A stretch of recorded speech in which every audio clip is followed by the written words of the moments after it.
Hello! Hello beautiful people! Today, nandito po kami sa Baguio at itutour ko po kayo sa succulent garden nitong aming natuluyan sa Pine Homes Transient House. Ipopost ko po dyan yung kanilang Facebook page. At ayan, pag-akyat nyo, ito agad yung makikita nyo sa rooftop nila. So, ang bait po nung may-ari, hindi ko na din kasi na-videohan yung tinuluyan namin. Naging busy tapos makalat na, sabi ko post ko na lang yung FB page nila dyan para kung gusto nyo din ng ganitong may succulent garden sa rooftop, makapag visit kayo. So ito po yung mga alaga nila ma'am, ayan, so sa taas po ito ng rooftop ha, rain or shine po ito.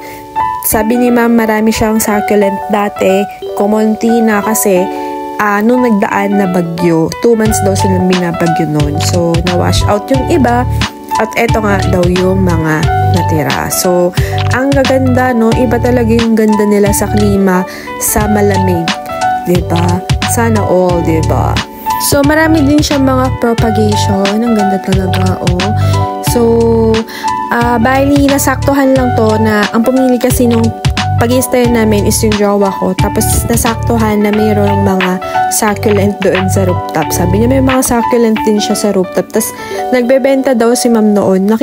Nabasa ko din parang nagbebenta siya. Ganun. So ngayon, hindi na kasi parang naglayalo na daw yung mga plantita.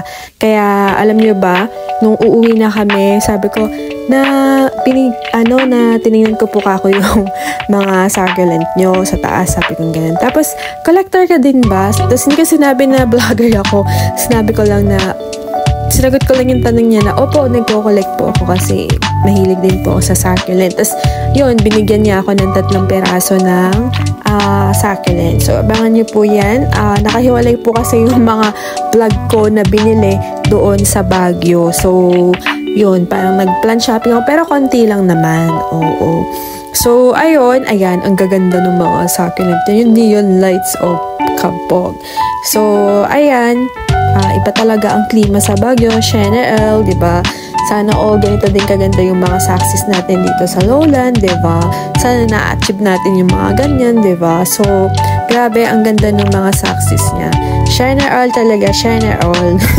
Sana all talaga may rooftop, pwede ka magtambak ng plants at hindi ka mamomoblema masyado sa space. O, diba? Ang ganda nito si Indica, oh.